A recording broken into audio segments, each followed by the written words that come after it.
everybody, welcome to the Comic Game Movie Show. My name is Deshaun, and today I am here to give a sort of retrospective review, sort of looking back to the year 2016. In honor of Doctor Strange, I'm going to give a review of the original Doctor Strange. Now, this movie came out at a time period where Marvel really wasn't leaning into the magical aspects of things yet. Like, we had just had, like, this movie's coming off the heels of Thor, right? Not Thor. This movie's coming off the heels of Avengers. No, not Avengers. Captain America: Civil War. We had been really grounded. Like, this was the most out there movie, and a lot of people when this movie's coming out thought, oh, it's just ripping off Inception and this and that, and of course you had some people going, oh, he's just Iron Man, he's another smart-ass genius guy who gets superpowers, which to a degree is sort of true. If you really look at the comic books, there are parallels, or some people say they were ripping off the Dark Knight when they were coming out with this movie.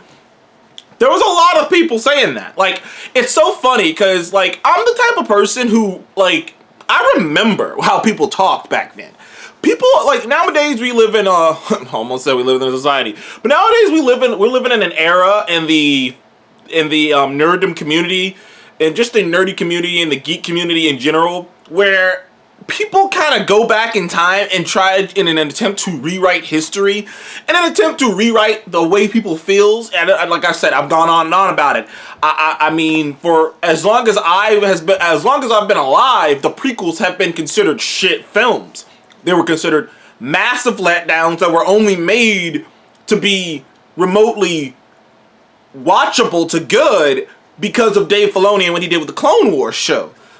And it was like that for a very long time until the new movies came out and then people started changing their minds. And just like that, there are many films like that, you know, you don't have to look any further than Spider-Man 3 and The Amazing Spider-Man 2. All of a sudden, those movies aren't shit anymore.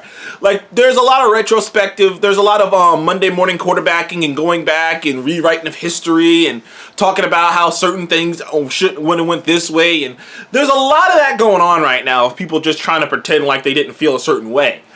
And with that in mind, it's so easy to forget that Doctor Strange came out after Civil War. And it kind of cracked open the MCU a bit because it just introduced this insane concept and these insane ideas to the MCU of magic and mysticism while sort of still trying to stay a bit grounded. But it was an interesting idea. I mean, you got Scott Derrickson off of Sinister to come and direct this, which was a surprise choice. You got Benedict Cumberbatch to come on. I mean, though they wanted Joaquin Phoenix, if you guys can believe that or not. Yeah, Joker. Joaquin Phoenix was supposed to be Doctor Strange, but he didn't want to do it, not because he didn't want to work with Marvel, and not because he didn't really want to do it. It's because he didn't want to have to commit to the big Marvel multi-year deals. Ironically, Marvel doesn't do big multi-year deals anymore. They do it film by film or a couple films by films. It's just, I guess they find it easier, and I guess maybe they're finding it easier to get approached by bigger stars by doing it this way, but I don't know. But, you know, he didn't want to do that, so they got Benedict Cumberbatch, which was great because Benedict Cumberbatch I can't see anyone else being Doctor Strange now other than Benedict Cumberbatch. And in this original Doctor Strange movie, I think that while it does suffer from being an origin story, I think it's one of the best origin stories. Honestly, I personally think the original Doctor Strange is very underrated. I love that movie. When I walked out of it, me and Steph had a great time. I remember, like, me and Steph walked out of that movie, and I just distinctly remember Steph saying that, you know, being like, at this point in time, we had just seen Civil War. We had just, like, the last three films we basically saw was Ant-Man, Civil War, and now this. So I just remember Seth saying something along the lines of, like, it's kind of bored. Like, I'm bored, not because it's bad, but because I know it's gonna be good. Like, this movie, I know Marvel's gonna be good, and I know this movie's gonna be good.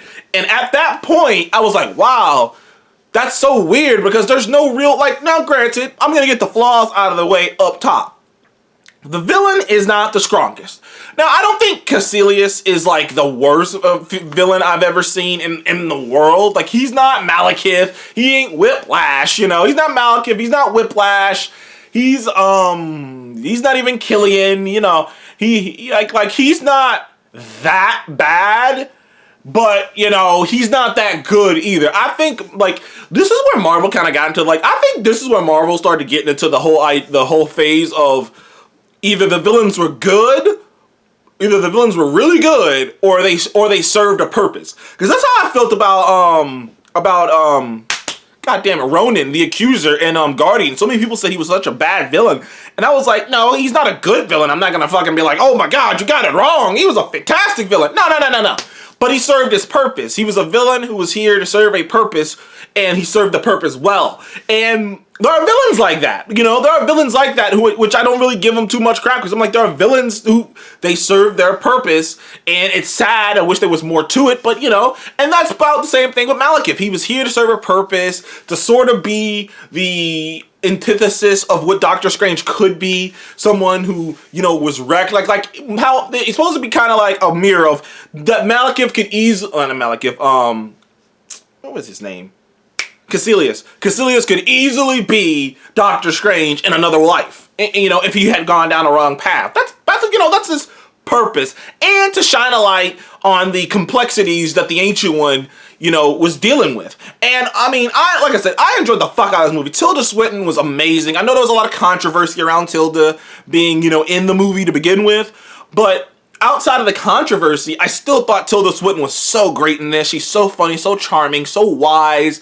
There's something a bit creepy about her, but like, there's a tad bit, there's something a little creepy about her, but there's also a warmth there. So like, there's this interesting dynamic of thing she brings to the Ancient One that like, I don't think you would have gotten if you had just gone with a dude, with even an Asian man. I don't think you would have been able to get across the bizarreness that she brings. Tilda Swinton kind of brings up a bizarreness to anything just because of the way she carries herself in most things. But yeah, Tilda was definitely, she was an inspired choice to play the Ancient One. And Benedict Wong was great as Wong, a reimagined version of Wong. No one really talked about that, actually, is that Wong, for a lot of the comics, he's just Doctor Strange's servant. Wong knows magic too, and he was taught by the same people who were taught by him, but Wong's whole job in life is just to serve Doctor Strange. He's Doctor Strange's hand servant, basically. And over the years, they've kind of made it less bad by making it more of an Alfred and making it more of like how Alfred, because you know, if you read comics, you know how Alfred met Thomas Wayne.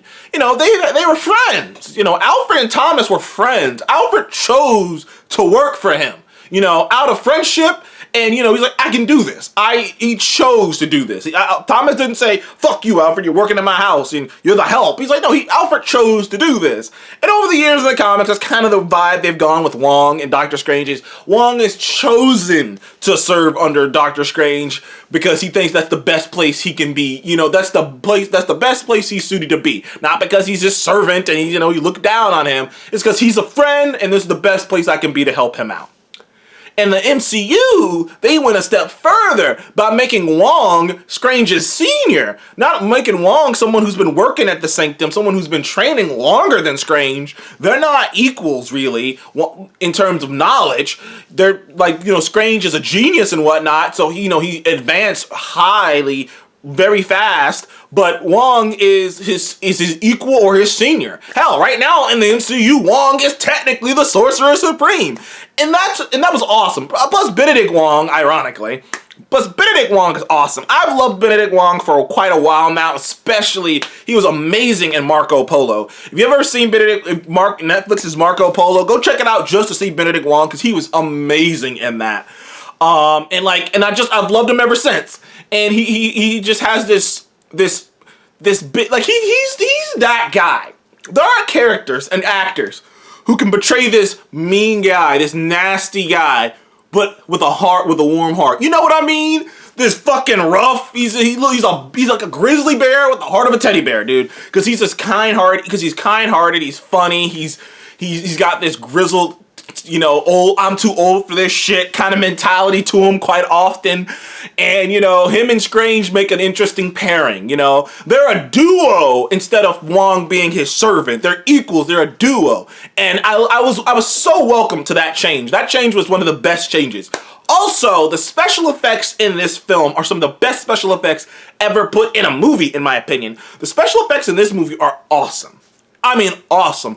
Some of the stuff where buildings are moving around, particularly the final piece, the final battle, and the battles before that, like the final act of this movie is just so, the special effects are so great. I am shocked, stunned that it didn't win the Oscar for best special effects. Like, I don't know how it didn't. Those effects were so amazing, and I've already made a video about this months ago, but it has one of the best third acts ever put in a superhero movie because it's one of the most creative and well thought third acts ever put in a superhero movie. I didn't see it coming, I didn't expect it, but it was awesome. When I saw it, I was like, yeah, yep, you know what? Yeah, that was awesome. It was such a different idea. The idea of the battle having already taken place and the hero showed up late, but then he time rewinds and the battle is they're fighting forward while everything is rebuilding itself. So it was like a cool visual on its own with people going backwards and food going back into bowls and cars unflipping and piecing back together, and it was rad. It was awesome. It was really cool. But then to end it was not the hero getting in this fist fight with the big bad villain Dormammu, but essentially outwitting Dormammu, essentially trapping him and annoying him to the point where he's willing to do whatever he wants him to do. And, you know, like, that was such a creative and such a well thought out way to end the film. I think Doctor Strange, when you look back at it, because I've seen the movie quite a few times. I mean, I've seen the movie a bunch of times anyways. I saw it in the theaters twice, and I've seen it on Disney Plus a couple times. I think when you look back at it, Doctor Strange will be one of the best origin stories. I mean, it's got an 80-something%, 88% or 89% on Rotten Tomatoes. It didn't make a ton of money, but it made good money at the time for an MCU movie. And, you know, I'm hyped. I'm excited to see more of this character. Doctor Strange will go on to be in so many other things and do so many other awesome things that I'm excited to see what happens in this new movie. I'm excited to see what Sam Raimi does. And I like I said, I think that the original Doctor Strange, 2016 Doctor Strange, is a very underrated movie. It was Thank You guys joining the Comic Game Movie Show.